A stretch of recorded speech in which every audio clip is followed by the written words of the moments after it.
Manchester United face Bournemouth in this very tricky away fixture. Now, Bournemouth have been the draw kings of the Premiership with 14 draws this season. In fact, in the last 5 matches, they've got 4 draws as well. And so this could be quite a point dropper for Manchester United away at Bournemouth. However, I do think that Manchester United have an avenue to exploit in this injury-ridden midfield of Bournemouth.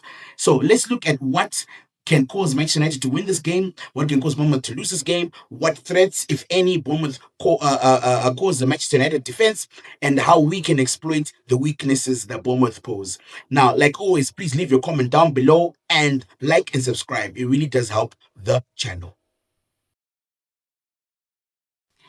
It's a completely different match from the one that happened earlier on the season, which ended up in a 4-4 draw at Old Trafford.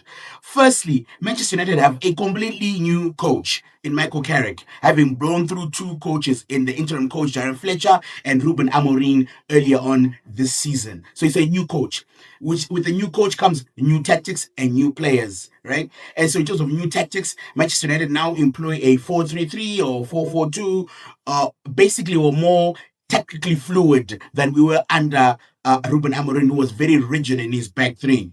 Right, we have a new midfield in the sense of Casemiro, Kobe Mainu, and Bruno Fernandes. Right, in that, in earlier in the match, it was only Bruno Fernandes and Casemiro alone in the midfield, and Bruno Fernandes really was more of an attacking number 8. And so Casemiro was often found by himself. And if you watch the first game, right, early on in the season, there were so many instances, especially in transition, where Casemiro is completely by himself against Kluivert, Cook, Tyler Adams when he came on, and Semenyo, like he's by himself, right? Just and so it was so easy for Bournemouth just to arrive in the back three, which consisted of Luke Shaw, Aiden Evans, and Lenny Euro, which in itself is another story. And so I think it's going to be a completely different game in terms of a completely different team that Bournemouth are going to face. Bournemouth itself have lost Semenyo to Man City. Semenyo is a key player for Bournemouth, was a key player, by the way. And now he's doing his key player stuff at Man City. And so they don't have that weapon anymore to torment us, Man United. And he was a big player for them in the first game. They've also been struck by injury to Kluivert and Lewis Cook. Now, those two, they may not be big names in world football, but for Bournemouth, they are vital. Lewis Cook is the heart and soul of that midfield, right? And Kluivert is the one who stitches everything together. He's a guy who transitions them from defense into attack, right? So he's key to how they play their football. And so Tyler Adams as well will be absent. He might come on as a sub. He's only played like 5 minutes of first team football in a couple of weeks, so he will not be starting again against Manchester United. So that's a completely new midfield for Bournemouth, a relatively new midfield for Manchester United, and so new formation for Manchester United. And so it will be a completely different match. There won't be as many holes as they were in midfield. The defense is more solid under Harry Maguire and Lenny Euro, right, with Luke Shaw and Dalot. They're together, they're more compact. Also, our keeper is more experienced, so he'll have a better game than he had the last time. So I think this will be a completely different game, and so thus I expect a completely different result.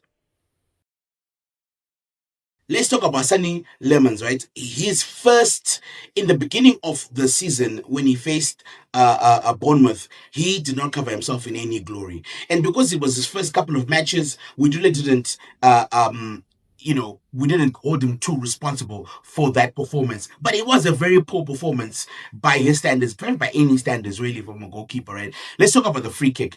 The free kick that Bournemouth scored, it was on his side. He set up the wall, right? And then he was supposed to cover his side, but the ball went in on that side. He should have saved that ball. It should have been a simple save.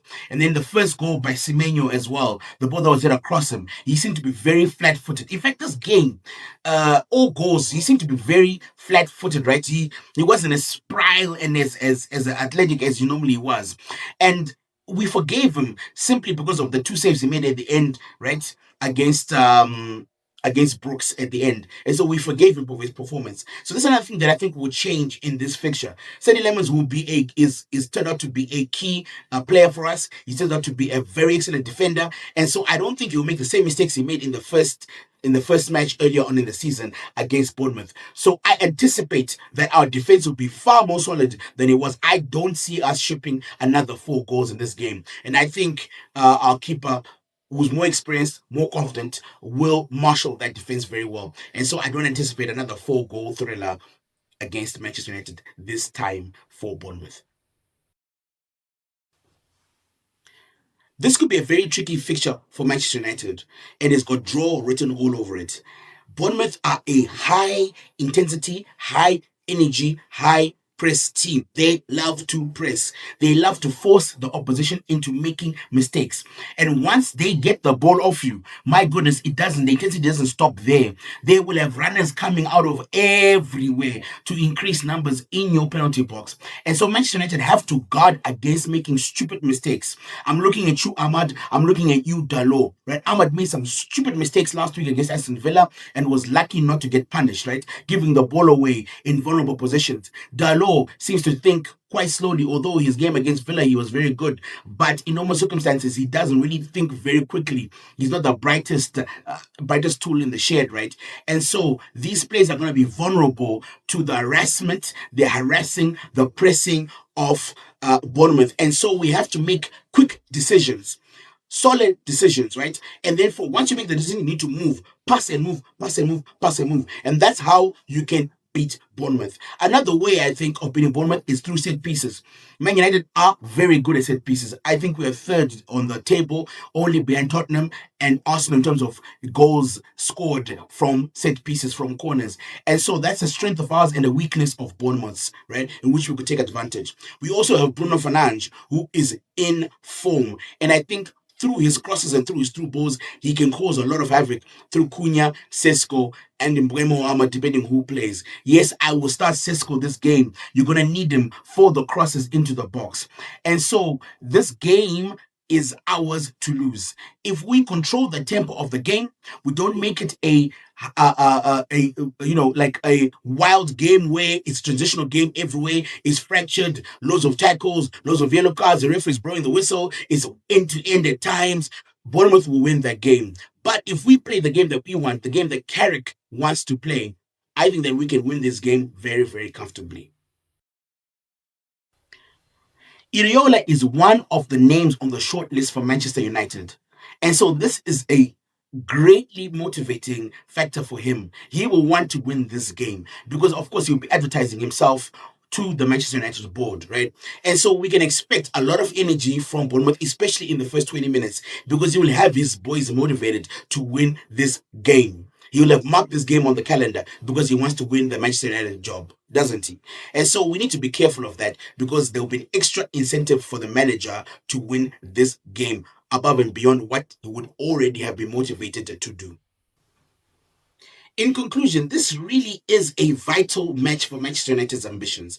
Man City, Aston Villa, Chelsea, and Liverpool have had European football midweek with mixed results, right? But they all expended their efforts. And so it's likely that they could actually drop points, closing the gap between us and Man City and opening the gap between us and Aston Villa, Liverpool, and Chelsea. Therefore, consolidating our place in the top four with only 7 games to go. And so we need to really win this game. And in Sesko, Bruno Fernandes, and the set pieces, I do believe that we have an avenue on which we can win this game. Let me know what you think down below in the comments. And as always, please like and subscribe. It really does help the channel.